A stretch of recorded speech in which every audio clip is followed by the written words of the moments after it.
Yay. Okay. Yay! Okay. So, yeah, let me quickly introduce myself. I'm Asuka, and I am a licensed clinical social worker in California. And I'm Noel, he, him, and I am a professional musician and artist in the art form of taiko. Yay. Yay! Yeah, my pronouns is she, her, hers. Yeah, we just wanted to kind of casually record this video because we are married and we share life together. And in our daily life, we often talk about mental health and emotional health. We thought maybe it is a good opportunity to kind of just record and share what we talk about. How long have you been wanting to do something like this anyway? I feel like we talked about this for a while and we just never... Maybe a couple of years? I mean, I would say it was my fault because I usually don't like hearing my voice or seeing myself on video, but that's a new process. I don't know. What do you think? Yeah, this is our new challenge. Yeah. 2025. January 25th, 2025. 25. Yay. Yeah, so the first topic that we chose is men's mental health, and that's because Noel, you kind of recently got involved in this awesome community of Asian men support group. And I hear a lot about you all talk about mental health, particularly among Asian men, which is still, I guess, a topic that not many of us talk about. And so, I'm curious to hear your experience of what you've learned or what you know, what you think, what you feel. So, men's mental health. Do you have any words for it? Well, I don't know. It's so interesting because it's funny because of whatever traumas I'm learning to navigate. The initial time I even, went in to do any of that kind of work was last year after coming off of a really important and emotionally changing, spiritually changing taiko show last year in around like April. And then, I just kind of found this group that was specializing in conversations with men's mental health, especially Asian men. One of the things that I found shocking was the percentage of Asian men that didn't look for mental health. It was a really staggering number. The percentage was high, like maybe 3%. And so I just thought that was interesting that there were other people like me, which in a nutshell, for everyone wondering what it is, we all got together. Anyone that identified as male and is Asian American, got together, talked about some things, did some breath work, did some artistic work, and just discovered what feelings came up. And it was pretty intense, actually. Yeah, and I also learned that statistically, apparently men in general have a higher percentage of being diagnosed with depression, anxiety, PTSD, bipolar, substance abuse, all of that, compared to female when it comes to binary concepts. Right. I'm also wondering, does that resonate with you with why men possibly has more percentage of being diagnosed with those mental health illness? I guess it would be talking about what it means to be male anyway, or the concept of masculinity. What is that? And I think the societal pressures have it so that we need to always lead, or we always need to take charge, or we always have to be strong, or we don't talk about what's actually going on inside, which I think is ironic because men are perceived as, to be fearless of anything, right? So why is there such fear in talking about emotional parts of us? So that's what I thought was really ironic about the whole thing. And I think especially when you add the variable of being Asian, there's a cultural aspect of, don't let anyone find out your weaknesses, don't show emotion because it means that you are not in control, all that kind of stuff. I think there's that variable, the variable of masculinity in general, and then the variable of being an Asian or Asian American. It's almost like you don't have a choice but to just close everything off, and I think that's wrong. So when you're raised and you're always living in that kind of environment, then it's kind of hard to break free from that and even try to find help. I mean, luckily for me, I have you. And I think you're able to either ask the right questions, or you are inquisitive, or you're generally curious about what I'm going through, at least when I'm talking about my own trauma or navigating my own trauma. But a lot of men like me don't have that, or they don't have a support system where their loved ones, their family, their close friends don't have the capacity for them to even begin that journey. So something like this group, this men's group, was really important because we all assembled together for that purpose. We already knew that that was going to happen. And I think that's where a lot of the sticky parts of the conversation were, in a way, washed away, because then we didn't have to go through that part. We could just begin someplace. Yeah. And I thought that was really special. So. Yeah. And I think that kind of shared experience is very important, because I think, right, maybe in general still, I guess the general concept of mental health is not widely talked about yet. And now we are more, the world is going to the way it is, and now we are more curious with taking care of mental health and emotional health. So that is great that we are talking more about it, but especially back then, right, when we were a child, we didn't even have that concept. So I think a lot of our experience was, even if we had hard time emotionally, mentally, we just didn't have that community, or even just a person to be able to talk about. And so I think a lot of isolation was happening. And so especially, right, I'm assuming, because I'm not man, but what I hear and then your experience, what I assume is that sometimes men tends to feel more, or tends to be more isolated, tends to isolate yourself, just because, again, not having the way to express yourself, or not even think about talking about it, right, and just kind of shutting down. Yeah. I mean, I resonate with that, only because, I've done that so many times when you're like trying to get a conversation with me when I'm going into my little child version of myself. I think that's what it is too. My theory is we don't talk about these things too, because at an early age, when we were children, we are told not to do it. And so mentally, even if we're adults now, mentally we're on pause from that part when we stopped talking freely about what we feel. And then now all of a sudden, there are individuals like you, or anyone who actually is caring, that unpauses you, and now you begin again from that childlike level. And so then it becomes uncomfortable, it becomes vulnerable, it becomes weird, it's awkward. It's a really awkward feeling, especially if you're not sure about how to do it. And then there's that aspect of being Asian where you're saying to yourself, oh, I'm not perfect, I don't know how to do it yet. Well, even if it's something new, there's that pressure of wanting to do it perfectly the first time, which I think is just really dumb, because how do you do that unless you're like talented? But how are you talented about talking about trauma? That doesn't make any sense to me.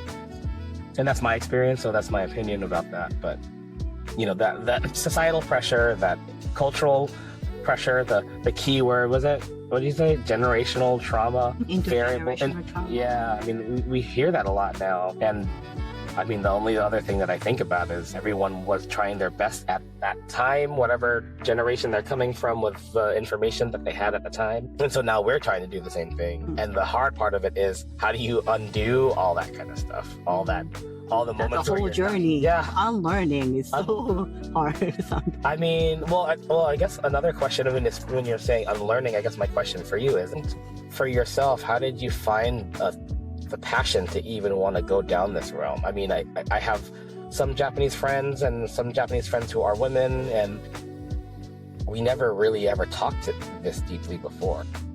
And I don't know if it was because they weren't comfortable in it, but how did that shift to go into a vulnerability or type of way of talking? I don't know what I just said right now. It's really weird.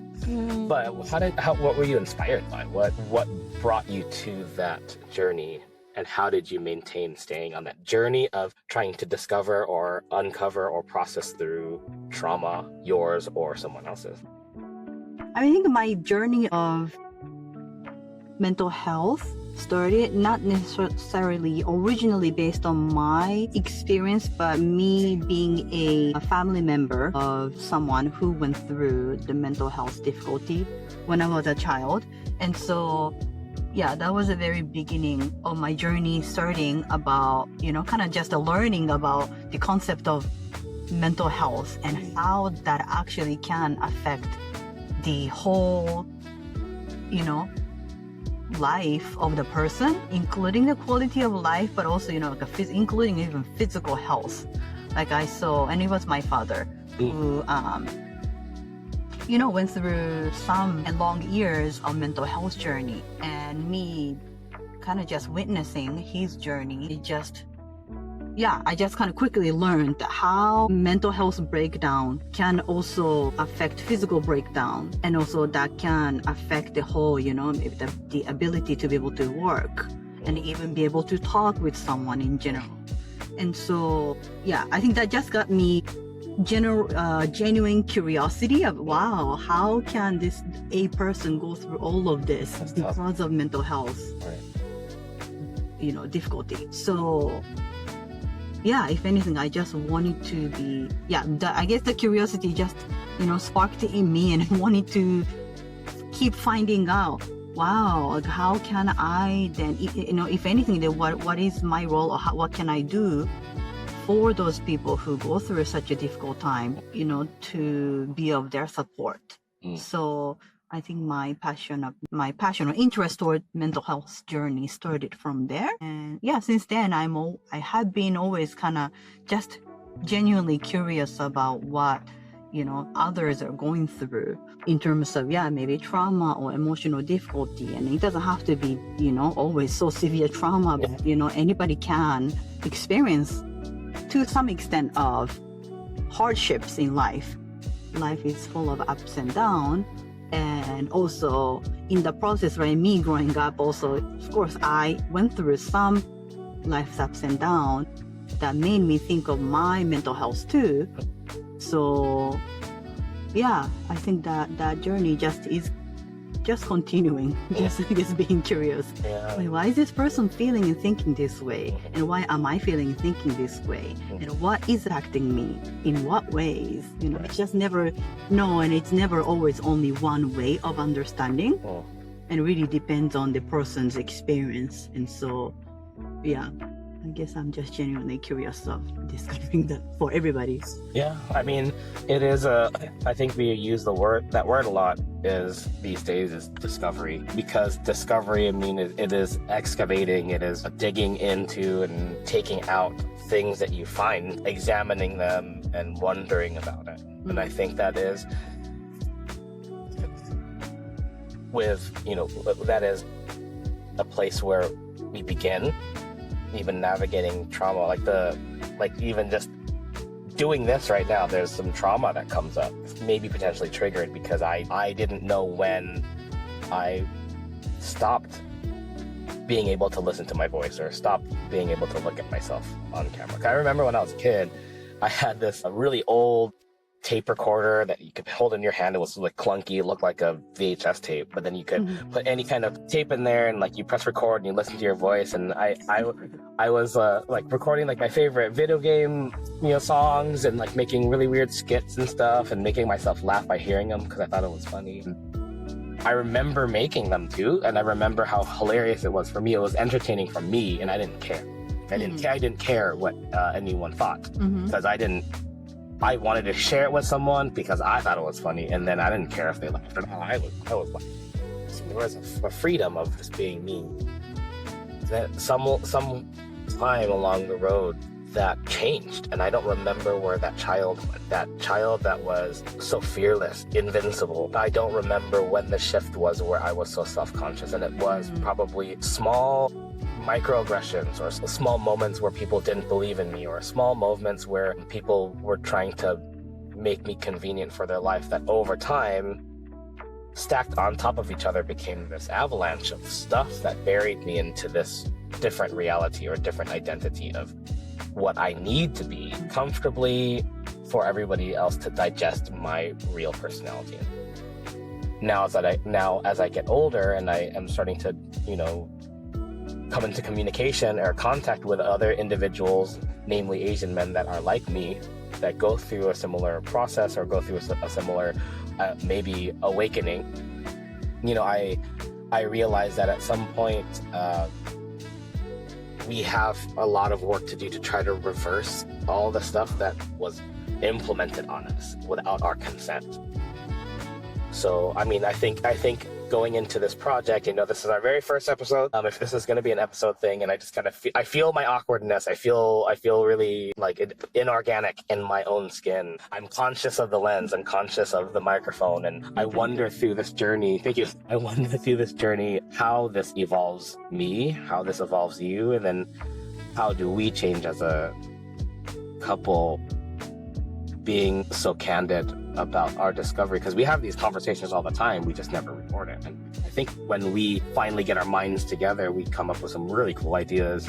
It's just we never record them. We talk about them. We do implement them like very subtly, but we never intentionalize it outward, especially in our world with people who may be listening, that people we know, definitely strangers, especially during a time of need when we really need communities to stand up and rise up and be there for each other versus being in fear and alone. You know, I think that's one of the things that really made me feel uncomfortable, but I really wanted to do with you since you brought it up, to do this project, because we don't know how this will change someone's life or it help them begin the journey that they didn't know how to take the first step. You know, what do you think of it? I feel like I talked too long. No, yeah, I agree. Also, I was also thinking that maybe this could be your healing journey by doing this, right? Yeah. Because this is a challenging thing that you were, like you say, you were avoiding, recording yourself, and we are showing up together doing this, then that also is a big deal for you. Well, I take inspiration from you because already you've been doing this with a lot of your cohorts and friends, and so somehow you seem like a natural when it comes to recording and talking. I hope so. Definitely, you have more, well, I mean, you have more practice than me. Like, this is my first one, and now I'm kind of like, this is really weird for me. But, I mean, I don't know how I could do this alone, I would say. Yeah, I gotta say, it's different to be on the camera by myself versus together, and I feel more comfortable being this way, more conversational, because so I think this is I guess a challenge for both of us. Right. A challenge for both of us. Hopefully, a healing journey for both of us. What do you say? Lean into your what? Lean into your vulnerability. Lean into the uncomfortable. What did you say? Yeah. Lean into the uncomfortability. There you go. By the way, we are a big fan of Brené Brown, so we love vulnerability concept. Yeah. I mean, do we love it, or is it just one of those things where we can't hear it enough, even if it's really uncomfortable? I don't know. I think she challenges us to be I think she challenges us to be the concepts that she teaches. The concepts challenge us to be. How do we stay authentic, and then how do we stay truthful in kindness, and we have to be strong enough to call ourselves out on our bullshit, ourselves, the stupid stuff, holding ourselves accountable. Right. Yeah, that's for our own bullshit. Right. Well, by the way, if you are not familiar with Brené Brown, she's an awesome social work researcher who is publishing many books. Her focus is about vulnerability and authenticity. And how does that mean to be authentic person? She's a doctor, right? She's a social work researcher, right. And also a professor in Texas. Yeah, she's awesome. I mean, it's so interesting because, you know, it makes us think about, you know, well, she helps put in words what I've been trying to figure out in my life, why certain things were the way they were or are the way they are, and not necessarily the impossible task of getting over your trauma versus being in relationship with it. Because I think, I don't know, at least for me, in my opinion, or what I theorize is that you don't really necessarily get rid of trauma completely. I don't think you can. It's like a scar. And that doesn't mean that you can't continue with your life through that too. Like it may be debilitating at first, but when you're in relationship with it, then you know that trauma's not happening anymore. So then how do you stop the narrative? How do you stop the broken record, so to speak? And I think while Dr. Brene put all of her stuff out there for a lot of us as tools to kind of connect to how do we continue to heal? How do we even begin to heal? How do we find other people who are like us that want to heal? You know, I think that is and it could be through talks like this, or, you know, your profession, or using taiko, or other kinds of music, singing, dancing, writing, film, and photography, like all these different mediums to try to unleash all this energy that had nowhere to go. So I think for the first time being in that relationship with myself and my body and my mind and my spirit, it has been a whole different experience. I never thought I would be at this readiness to even do that. I never thought, but here we are. Yay, we did it. Yeah. By the way, he mentioned a couple times about taiko. I'm not sure how many of you know about taiko, so just in case. Dogodon. Yeah, taiko is a Japanese cultural art form of percussion art form. We both do play it together. We have a performing group, and so I think shout out Genbu Daiko. That's the team that we are a part of. Oh I think in the future episodes, I'm sure the concept of taiko drumming is going to come up a lot, and that's also for us deeply ingrained into our emotional health and mental health. Stay tuned. And just as a side note, I think it's really interesting that I ended up marrying a Japanese woman as a Filipino American, concentrating in a Japanese rooted art form. And I kind of really like how our cultures collide many times over, and it kind of creates new dynamics, a fresh set of intentionalities for that. Mixed in with all of, you know, mental health work and conversations, I think it makes what I do so much more empowered, because I utilize that as a source of fuel to create. And I think for a person like me, I need something like that. So I just randomly thought that maybe in the future episode, it would be also fun to talk about creativity and mental health, that connection. I think that could be a fun topic. And there's a couple of people too that I would love for us to talk to about that, because then we could think about what that means. How does creativity help them stay rooted in their own identities and their own communities and their own journey to healing, and why it's so important to have art, you know, and try to harmonize their lives with what they do and who they are. You know, I think that's a really, sometimes could be a very multifaceted conversation, and I think it's a really beautiful window into someone's personality, maybe.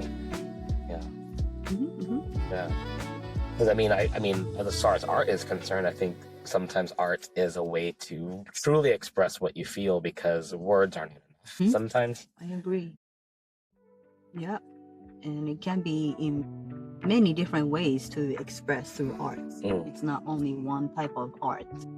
That is cool. So we'll see. Stay tuned. I am excited for this new opportunity for us to do it together. Where are we, by the way? We are, where are we? We're in van. Our first recording studio is our cycle van, actually. Our only vehicle currently in this moment. But we're actually you can't see, but our vantage point is we see the entire downtown San Diego, and we're right next to the water near a harbor, and we see heavy rain clouds, which we need, because not too long ago, all these fires started happening, especially in LA, and all of our friends and family in LA who are suffering currently, or have, survived lots of loss. And I think that's another reason why I feel like this is so important, because then we get to be there for individuals who may need just someone to listen to, or maybe we accidentally say something that will, inspire them to think of their situation differently, because the fires, right? They're so devastating. They came out of nowhere, and there was so much loss and so many people displaced. Then we think about their mental health, and what does being happy and being joyful, how does still doing that empower them to look for, a new outlet, versus staying rooted in what they lost and the devastation? How do we, through mental health, help guide them to navigate into a new life, right? How does art empower them? How does creativity empower them through these devastating, sensitive times? Yeah. Yeah. Yeah. So, yay! Congratulations. First episode. We are already almost talking for half an hour. Oh wow. I didn't even think about that. Time flies. That flies. So, yeah, I think we can wrap up. We'll wrap up. Yay! So yeah, I think it was our first episode, and thank you so much for listening. One octopus. Little octopus showed up to our conversation. Alrighty. So how do you feel about being able to finally do this together? Fun. Yeah. For me, it was fun, but it was really, really strange for me, to be honest. Yeah, it's kind of awkward still, but I mean, being able to talk about it with you is always, fun. So I think part of my brain was like trying to ignore that there's a camera and a microphone listening. It's so weird. I'm usually never that conscious either, because I've talked to like rooms of people before. It's so stupid. We did a good job, so. Yeah, thank you for the inspiration. Yeah. Okay, so stay tuned. More to come. Yeah, we don't have an outro thing yet. We'll figure that out. So for now, be good to yourself, harmonize with each other, and don't give up. Yeah. Well, what do you say? Yeah. I mean, we can just continue what we're doing, and continue healing. I think that's the, whole journey of life. I think always comes with healing part. Yeah. Keep healing. Keep healing. Keep trying. Keep trying. Keep creating. Keep creating. Shout outs to all of the artists out there who are established, and definitely the ones who are struggling and have yet been discovered. And shout out to all of the individuals in the mental health industry. You're greatly loved, and we need more of you, and we hope you get paid for the hard work that you do. Yeah. Yeah. Alrighty then. Bye-bye. Bye.